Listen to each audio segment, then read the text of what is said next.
ایک بزرگ تھے اللہ کے ولی، انہوں نے ایک طوطا پالا. اس طوطے کو انہوں نے سکھلایا اللہ اللہ اللہ. اب وہ بیٹھ کے پڑھتا تھا اللہ اللہ اللہ. ایک دن کہیں پنجرے سے اسے باہر نکالا اور دروازہ بند کرنا بھول گئے. بلی آئی اور بلی نے جھپٹ کے اس طوطے کو اپنے پنجے میں پکڑا. جب اس طوطے نے موت کو اپنے سر پہ منڈلاتے دیکھا تو اس کی زبان سے نکلا ٹیں ٹیں ٹیں. اللہ کا نام اس کی زبان سے نکلنے کی بجائے اس کی زبان پہ وہی آیا جو اس کے قلب کے اندر تھا. عزیزان گرامی، ایک چیز ہماری زبانوں پہ ہوتی ہے اور ایک چیز ہمارے قلب میں ہوتی ہے. جب موت اپنے پر پھیلاتی ہے تو زبان پہ وہی چیز آتی ہے جو آپ کے قلب میں ہوگی. حقیقت جو آپ کے قلب میں داخل ہے، آپ کے دل میں داخل ہے، وہی حقیقت آپ کی زبان پہ آئے گی.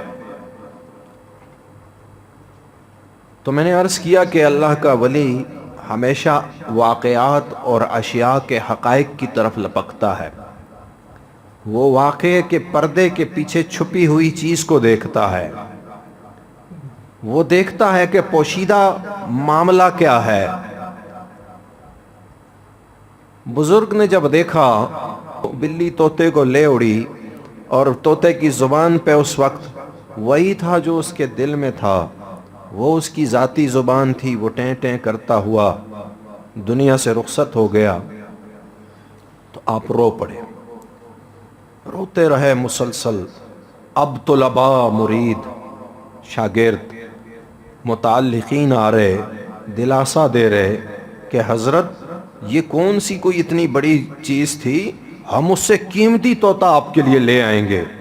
وہ اتنا قیمتی ہوگا، وہ باتیں بھی کرے گا، وہ کلام بھی کرے گا، جو آپ اس کو سکھلائیں گے وہ اسے سیکھتا چلا جائے گا. ہم آپ کے لیے دوسرا طوطا لے آئیں گے، آپ کیوں رو رہے ہیں؟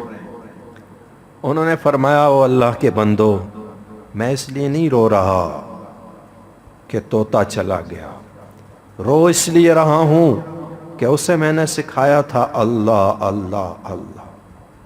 لیکن جب موت آئی تو اس کی زبان پہ وہی آیا جو اس کے دل کے اندر تھا.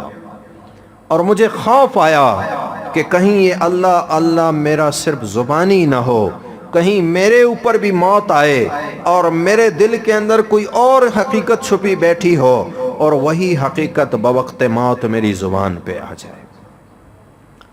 عزیزان گرامی، خوف کا عالم ہے. کوئی اپنے ایمان پہ مطمئن نہ ہو، کوئی اپنے حال پہ مطمئن نہ ہو، کوئی معرفت کے نقاط پہ مطمئن نہ ہو، کوئی عشق کی کیفیات پہ مطمئن نہ ہو. ہر وقت اللہ سے فضل طلب کرتے رہو.